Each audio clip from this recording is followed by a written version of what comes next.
السلام علیکم فرینڈس، تو کیسے ہیں آپ سبھی لوگ؟ آج میں آپ سبھی کے لیے بہت امپورٹنٹ ٹاپک لے کر حاضر ہوئی ہوں، جو ہے ہمارا اردو نظم نگاری سے ہمارے بہت ہی معروف شاعر ہیں یہ، جن کا نام ہے اکبر الہ آبادی۔ انہیں لسان العصر بھی کہا جاتا ہے۔ تو لسان العصر انہیں اس لیے کہا جاتا ہے، تو ایک تو لسان، اس کے میننگ ہوتے ہیں لسان کے زبان، اور عصر مانے دور، تو اس دور کے یہ ہمارے زبان کے بہت ہی ماہر شاعر تھے، تو اس لیے انہیں لسان العصر کے نام سے جانا جاتا ہے، اور ان کا دور رہا ہے ہمارا 1846 سے 1921 تک کا دور۔ اور بیسیکلی اکبر الہ آبادی اردو شاعری میں طنز و مزاح کے طور پر مشہور ہیں۔ تو انہوں نے اپنے کلام میں مشرقی روایات اور مغربی تہذیب کے امتزاج پر طنز کیا ہے، اور دیکھا جائے تو معاشرے کی اصلاح کو اجاگر بھی کیا ہے انہوں نے، اور ان کی ہی شاعری میں مذاق کے ساتھ ساتھ گہری سنجیدگی اور فکر بھی ملتی ہے ہمیں۔ تو چلیے شروع کرتے ہیں ان کے بارے میں۔ نام اکبر حسین تھا ان کا، اور تخلص یہ اکبر کرتے تھے۔ اکبر 1846 میں الہ آباد میں پیدا ہوئے۔ کہاں پیدا ہوئے تھے؟ الہ آباد میں۔ اکبر کا انتقال 1921 میں 75 سال کی عمر میں ہوا، اور جگہ نامعلوم، ان کی جگہ کا کوئی تاریخ میں کوئی لکھا ہوا نہیں ہے ایسا کہ کہاں پہ ان کا انتقال ہوا تھا۔ اکبر کے والد کا نام تفضل حسین تھا۔ اکبر نے 11 سال کی عمر میں شعر کہنا شروع کر دیا تھا۔ اب دیکھیے 11 سال کی عمر کتنی چھوٹی ہوتی ہے، پر انہوں نے 11 سال کی عمر سے ہی شعر و شاعری شروع کر دی تھی۔ اکبر نے اپنی شاعری کی ابتدا غزل سے کی تھی، تو انہوں نے جو شاعری اپنے جو سب سے پہلے اشعار کہے تھے وہ غزل سے کہے تھے۔ اکبر کی شاعری کے استاد غلام حسین وحید الہ آبادی ہیں، تو ان کے استاد کا نام کیا ہے ہمارا؟ وحید الہ آبادی۔ اکبر کو انگریزی لفظ استعمال کرنے کا شوق تھا، لیکن انہیں انگریزی ادب یا مغربی ادب پسند نہیں تھا۔ ٹھیک ہے، تو انہیں انگریزی لفظ استعمال کرنے کا شوق تو تھا، پر انہوں نے انگریزی ادب کو زیادہ پسند نہیں کیا۔ اکبر مزاحیہ شاعر تھے۔ اردو کا سب سے بڑا مزاحیہ شاعر اکبر کو ہی مانا جاتا ہے۔ تو مزاحیہ شاعر مطلب انہوں نے اپنی شاعری میں ایسے لفظ استعمال کیے کہ جس سے مذاق پیدا ہوتا تھا شاعری میں پڑھتے میں، ان کی جب ہم پڑھتے تھے نظمیں۔ اکبر کہتے تھے کہ شاہد مانا نے اوڑھا ہے ظرافت کا لحاف۔ دیکھیے اس طرح کے لفظوں کو استعمال کرتے تھے۔ اکبر نے اپنے کلام میں مغربی طرز حیات کو طنز و تضحیک کا نشانہ بنایا ہے۔ کس کو؟ انہوں نے مغربی طرز حیات کو، جیسے میں نے ابھی سٹارٹنگ میں بتایا کہ انہوں نے جو ہمارے مغربی تہذیب کو جو انہوں نے اور مشرقی تہذیب کو بھی جو امتزاج تھا اس کو انہوں نے اپنی شاعری میں استعمال کیا ہے، اور اس کو انہوں نے طنز و تضحیک، طنز یعنی کہ اس پہ کرٹیسائز کرنا اور اس پہ مذاق بنانا، اس طرح کے انہوں نے الفاظ استعمال کیے، اسے اپنے شاعری میں ان چیزوں کو نشانہ بنایا انہوں نے۔ اکبر کی جوڈیشری خدمات ہیں۔ عوض 1898 میں خان بہادر کا خطاب ملا تھا انہیں۔ اچھا، ان کی خدمات کے بدلے میں یہ خان بہادر کا خطاب ملا تھا انہیں، یہ بھی کافی امپورٹنٹ ہے کہ انہیں جوڈیشری خدمات کے لیے ملا تھا۔ نوٹ ہے یہاں پہ پڑھتے چلیں۔ 1898 میں سر سید کی وفات ہوئی تھی۔ سر سید سے تو آپ بخوبی واقف ہوں گے۔ سر سید احمد خان ہمارے علی گڑھ یونیورسٹی کے بانی ہیں، اور علی گڑھ تحریک کے بھی، اور 1817 میں پیدائش ہوئی تھی ان کی ہمارے سر سید احمد خان کی۔ اکبر الہ آبادی سر سید تحریک یعنی علی گڑھ تحریک کے مخالف تھے۔ ٹھیک ہے، تو انہوں نے کبھی سر سید تحریک میں اپنا ساتھ نہیں دیا، یہ اس کے مخالف تھے، اس کے اگینسٹ لکھتے تھے۔ سر سید کی موت پر اکبر نے کہا تھا، ہماری باتیں ہی باتیں ہیں، سر سید کام کرتا ہے۔ دیکھا، تو یہ اس بات پر بھی اگری کرتے تھے کہ ہم لوگ تو صرف باتیں کرتے ہیں، پر سر سید جو ہے وہ کام کر کے دکھاتا ہے۔ خواجہ حسن نظامی سے اکبر کے گہرے تعلقات تھے۔ خواجہ حسن نظامی سے ان کے گہرے تعلقات تھے۔ نوٹ پڑھتے چلیں۔ مصور فطرت خواجہ حسن نظامی کا لقب ہے۔ خواجہ حسن نظامی کو کیا لقب ملا تھا؟ مصور فطرت۔ اکبر اقبال کے استاد تھے، تو یہ اکبر الہ آبادی ہمارے اقبال کے استاد تھے۔ اقبال تو بہت ہمارے مشہور شاعر ہیں اور اردو نظم و نگاری کے، تو ان کے استاد اقبال کے استاد کون رہے ہیں؟ اکبر الہ آبادی۔ اقبال نے اکبر کو اپنا استاد معنوی کہا ہے۔ کیا کہا ہے انہیں؟ اپنا استاد معنوی۔ اکبر الہ آبادی کی ادبی خدمات پڑھ لیتے ہیں اب آگے ہم، کہ انہوں نے کیا کیا ادب میں اپنی کلام کیا کیا پیش کیے ہیں۔ نظمیں ہیں ان کی۔ تعلیم نسواں، سب سے پہلے تعلیم نسواں عورتوں کی تعلیم، یعنی کہ نسواں بولتے ہیں عورتوں کو، تو تعلیم نسواں عورتوں کی تعلیم کو موضوع ڈپٹی نذیر احمد، مزید نہیں ہے، یہ نذیر ہیں، ڈپٹی نذیر احمد نے بنایا ہے۔ تو تعلیم نسواں جو ہے ان کی ایک نظم بھی ہے، ٹھیک ہے۔ پر تعلیم نسواں جو ہے وہ ایک ہمارا، انہوں نے ایک ناول لکھا ہے، کس نے؟ ڈپٹی نذیر احمد نے۔ تو سب سے پہلے انہوں نے ہی اس کے اوپر لکھا تھا، جو عورتوں کی تعلیم کے اوپر جو سب سے پہلے قلم اٹھایا تو وہ ہمارے نذیر احمد تھے، ڈپٹی نذیر احمد، اور اس کے بعد اکبر الہ آبادی نے بھی اس کے اوپر نظم لکھی تھی۔ اور ایک ان کی آگے پڑھتے ہیں نظم قومی ہے ان کی، برق کلیسا ہے، جو 1907 مثنوی کی حیت میں یا پابند نظم ہے، مثنوی کی حیت میں لکھی گئی ہے اور پابند نظم ہے برق کلیسا۔ جلوہ دربار دہلی ہے ان کی ایک، درخت چڑیا ہے، پانی کا بہاؤ ہے، اور فرضی لطیفہ، گاندھی نامہ، کرن سبھا، مستقبل، اس کا موضوع زندگی ہے۔ معین احسن جذبی کی نظم ہے موت موضوع زندگی۔ اچھا، معین احسن جذبی نے ایک نظم لکھی ہے جس کا موضوع ہے زندگی، اور انہوں نے لکھی ہے مستقبل، ان کی نظم ہے مستقبل اور اس کا موضوع زندگی ہے، اور طوائف، موضوع زندگی اور طوائف ہے ان کی نظم کا، معین احسن جذبی کی، اور ان کی نظم جو تھی مستقبل، اس کا موضوع بھی زندگی رہا ہے۔ مدرسہ علی گڑھ، دعائے کلو، ایک خط عشرت حسین کے نام، اور وفات سر سید مرحوم پر، سر سید کی وفات پر بھی انہوں نے ایک لکھا ہے۔ اکبر کے خطوط کے مجموعے، خطوط بھی لکھے ہیں انہوں نے اکبر الہ آبادی نے کافی، اور تو ان کے خطوط کے بارے میں پڑھتے ہیں۔ مکتوبات اکبر کے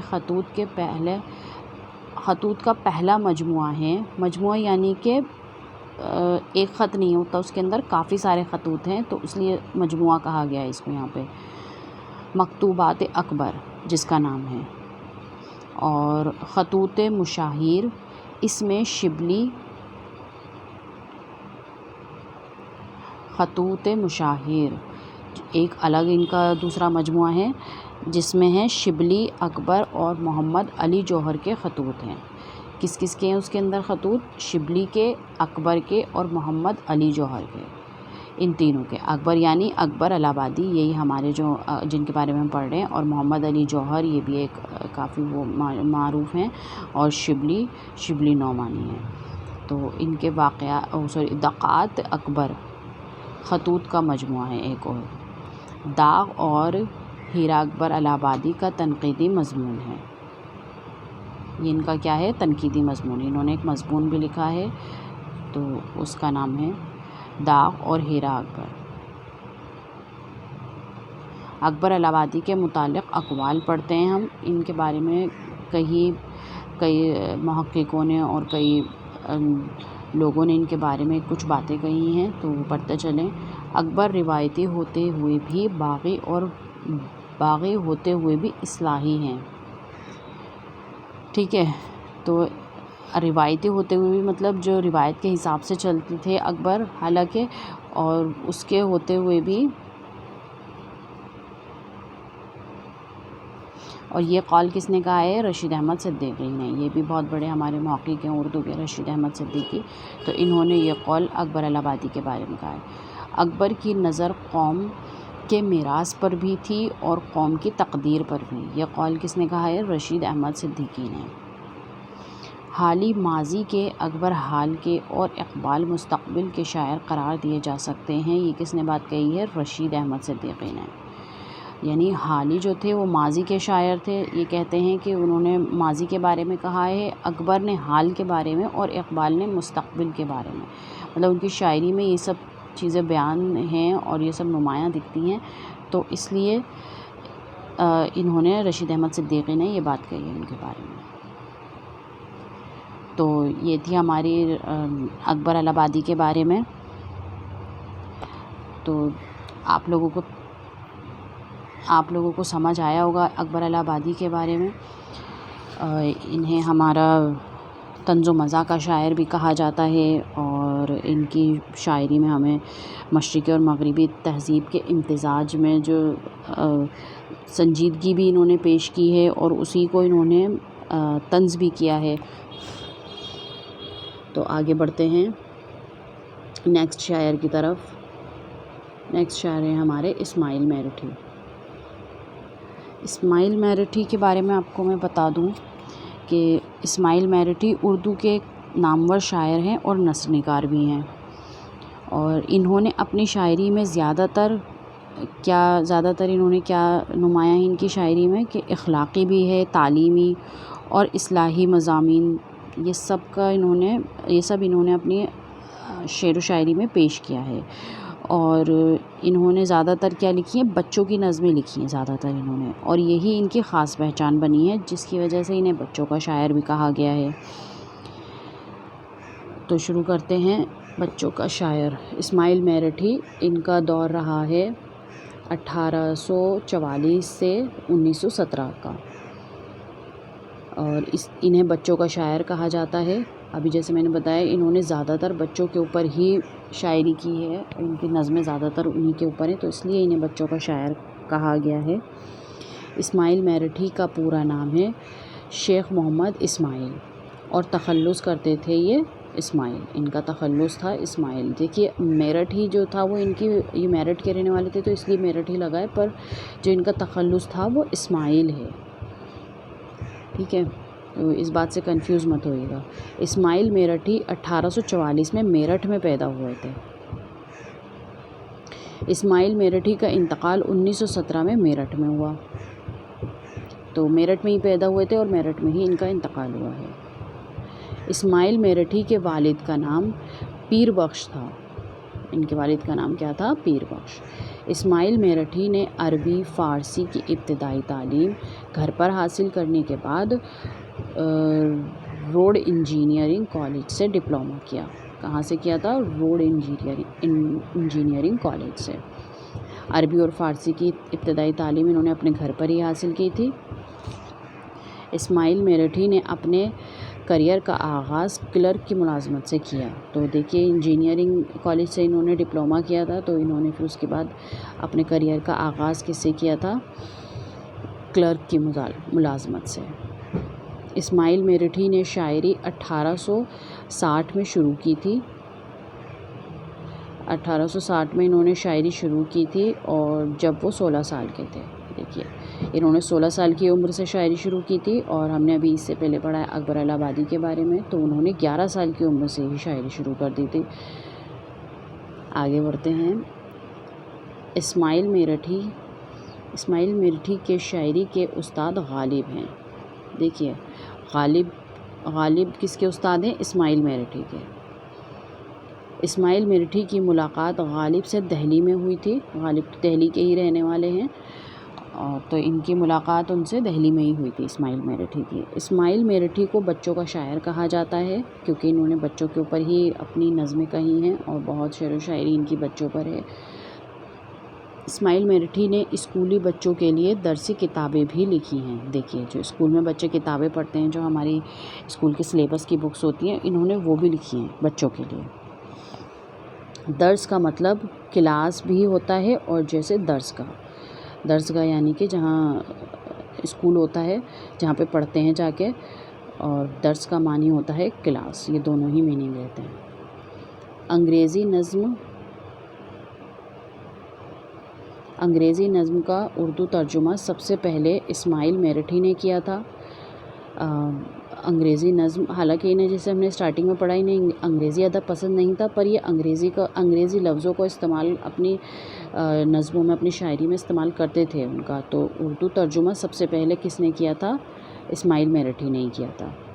اسماعیل میرٹھی کی تعلیم کے ابتدائی استاد مرزا رحیم بیگ تھے۔ تو انہوں نے ایک دم سے اپنے جو شاعری تھی وہ جسٹ ایک دم سے سٹارٹ نہیں کر دی تھی، تو غالب سے تو یہ بعد میں ملے تھے، تو ان کے جو ابتدائی کے استاد تھے وہ مرزا رحیم بیگ رہے ہیں۔ سر سید کی طرح اسماعیل میرٹھی کو بھی سب سے زیادہ دلچسپی تعلیم میں تھی۔ تو سر سید تو ہمارے بہت بڑے تعلیم نگار ہیں بہت، تو انہوں نے علی گڑھ یونیورسٹی کی بھی بنیاد ڈالی تھی، تو انہیں بانی کہا جاتا ہے اس کا۔ تو انہی کی طرح سے اسماعیل میرٹھی کو بھی تعلیم میں بہت دلچسپی تھی۔ اسماعیل میرٹھی کی شاعری کا اہم عنصر اہم خبر صرف تعلیم تھا۔ خبر نہیں ہونا چاہیے یہاں پہ، عنصر ہونا چاہیے۔ شاعری کا اہم عنصر صرف تعلیم ہی تھا۔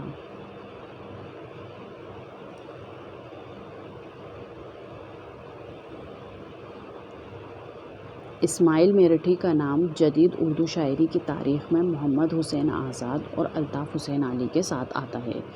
دیکھیے، محمد حسین آزاد کو جو ہم یاد کرتے ہیں وہ جدید اردو شاعری کے نام سے یاد کرتے ہیں، اور الطاف حسین علی بھی اس میں آتے ہیں، اور ہمارے اقبال بھی جدید نظم میں آتے ہیں۔ تو ان لوگوں نے جو تھا وہ نظم نگاری کو بہت پروان چڑھایا، تو اسماعیل میرٹھی کا نام بھی انہی کی لسٹ میں آتا ہے۔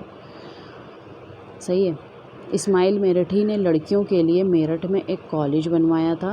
کیا بنوایا انہوں نے؟ کالج بنوایا تھا اسماعیل میرٹھی نے۔ دیکھیے، میرٹھ کے ہی رہنے والے تھے، تو اس لیے انہوں نے میرٹھ میں ہی لڑکیوں کے لیے کالج بنوایا تھا۔ کس کے لیے؟ لڑکیوں کے لیے، جس کا نام تھا اسماعیل میرٹھ کالج۔ کیا نام تھا ان کے کالج کا؟ اسماعیل میرٹھ کالج۔ یہ کالج صرف لڑکیوں کی تعلیم کے لیے ہی بنوایا تھا۔ اسماعیل میرٹھی نے سید غوث علی شاہ قلندر پانی پتی کے دست مبارک پر 1870 میں بیعت کی تھی۔ کن سے بیعت کی تھی انہوں نے؟ سید غوث علی شاہ قلندر پانی پتی سے انہوں نے بیعت کی تھی۔ آگے بڑھتے ہیں۔ یہاں پہ ایک نوٹ ہے، قلندر کا ٹائٹل باہر کا تھا۔ اچھا، قلندر جو ٹائٹل ملا تھا انہیں وہ باہر سے ملا ہے، یہ کہیں لکھا ہوا اس میں ہے نہیں ایسا۔ اسماعیل میرٹھی نے فارسی معلم کی حیثیت سے سہارنپور کے مدرسہ دیوبند میں کام کیا تھا۔ فارسی معلم کی حیثیت سے انہوں نے کہاں پہ کام کیا ہے؟ دیوبند میں، جو سہارنپور میں ہے۔ اسماعیل میرٹھی نے 88 غزلیں اور 19 قصائد لکھے ہیں۔ یہ بھی کافی امپورٹنٹ ہے، اس کو یاد رکھیے گا۔ انہوں نے کتنی غزلیں لکھی ہیں؟ 88 غزلیں اور 19 قصائد۔ اسماعیل میرٹھی کی اہم نظمیں پڑھ لیتے ہیں ہم۔ خدا کی صنعت مثنوی کی حیت میں ہے۔ یہ مثنوی تو آپ لوگوں کو پتہ ہوگا، ایک طویل نظم کہلاتی ہے مثنوی، اور جس میں کوئی بھی ایک قصہ یا کہانی یا کوئی بھی ایک ٹاپک لیا جاتا ہے جس پہ کافی بڑی لکھی جاتی ہے، تو یہ مثنوی کی حیت میں ہے۔ خدا کی صنعت اور آثار سلف، پنچکی، برسات، یہ سب ان کی معروف نظمیں ہیں۔ نصیحت، معلم کی انگوٹھی، ہماری گائیں، ایک پودا اور ہماری گھاس، صبح کیا امید، کچھوا اور خرگوش، چڑیا کے بچے۔ دیکھیے، نام بھی ان کے ایسے ہیں کہ جو بچوں کے لائق جو ہوتے ہیں نا، اس ٹائپ کے ہی یہ ٹاپک لکھتے تھے۔ بارش کا پہلا قطرہ، اور انہیں خطاب کیا ملا تھا؟ اسماعیل میرٹھی کو خان صاحب کا خطاب بچوں کے کام کرنے کے عوض ہی ملا تھا۔ تو انہیں کیا خطاب ملا تھا؟ خان صاحب کا خطاب۔ یہ بھی یاد رکھیے گا، امپورٹنٹ ہے۔ تو یہ تھا آج کا ہمارا دو امپورٹنٹ اہم نظم نگار جو میں لائی تھی آپ کے لیے، اکبر الہ آبادی اور اسماعیل میرٹھی۔ تو اسماعیل میرٹھی انہوں نے بہت سادہ اور نصیحت آمیز پہلو نمایاں کیا ہے۔ انہوں نے اپنی شاعری میں سادگی سے یہ پروان چڑھے ہیں اور انہیں بچوں کا شاعر کہا گیا ہے۔ تو امید کرتی ہوں آپ لوگوں کو پسند آئی ہوگی آج کی کلاس۔ جزاک اللہ۔